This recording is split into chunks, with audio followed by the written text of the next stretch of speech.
Bharatiya Janata party ने मुख्यमंत्री जी के नेतृत्व में एक साल में जिस तेज़ी से काम किया है, मोदी की गारंटी को पूरा करने के लिए जिस तरह से काम किया है, शहरी अधोसंरचना के विकास के लिए जिस तरह से काम किया है, दूसरी तरफ कांग्रेस में पूरी तरह से भगदड़ मची हुई है।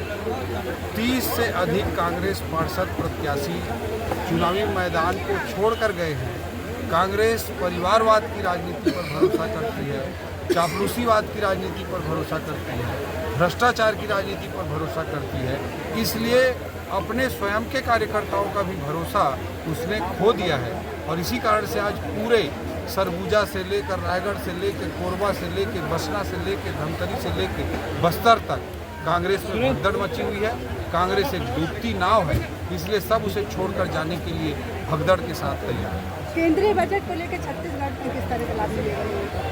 केंद्रीय बजट में आज तक के भारत देश के इतिहास का सबसे बड़ा इनकम टैक्स का छूट कल दिया गया, जो मिडिल क्लास के लिए, सरकारी कर्मचारियों के लिए, छोटे व्यापारियों के लिए आज तक का सबसे बड़ा ऐतिहासिक हिस्टोरिकल छूट है, जिसमें 12 लाख रुपए तक के इनकम को इनकम टैक्स से पूरी तरह से फ्री कर दिया गया। इतना बड़ा स्टेप इस बजट में लिया गया, इससे इकोनॉमी के ग्रोथ को भी बड़ी मदद मिलेगी। छत्तीसगढ़ के हमारे ईमानदार करदाताओं को, मिडिल क्लास के लोगों को, शासकीय कर्मचारियों को इसका सीधा लाभ मिलेगा। इसके अलावा अनेक योजनाएं, जैसे उदाहरण स्वरूप मैं बोलना चाहूँगा, प्रधानमंत्री धन धान्य कृषि योजना का अनाउंसमेंट किया गया, जिसमें 100 देश के पिछड़े जिलों को कृषि विकास के लिए विशेष रूप से फोकस करके काम किया जाएगा, जिससे 1 करोड़ 70 लाख किसानों को सीधा लाभ पहुंचेगा।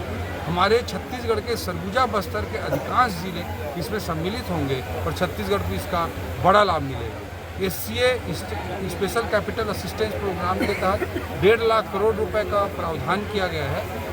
पिछले रनिंग वित्तीय वर्ष में हमने 6,000 करोड़ रुपए विभिन्न रिफॉर्म बेस्ड एजेंडा पर काम करके भारत सरकार से अतिरिक्त 6,000 करोड़ रुपए की राशि पुरस्कार स्वरूप प्राप्त की है, इंसेंटिव के रूप में प्राप्त की है। इसी तरह की योजना फिर से भारत सरकार ने कैपेक्स बढ़ाने के लिए रिफॉर्म बेस्ड तरीके से इसे फिर से लाया है। हम इस बार भी अधिकाधिक पैसा छत्तीसगढ़ के लिए ले पाएंगे। स्टैंड अप योजना में ST, SC और माताओं बहनों के लिए छत्तीसगढ़ के ST, SC समुदाय के साथियों को, माताओं बहनों को विशेष रूप से लाभ मिल पाएगा।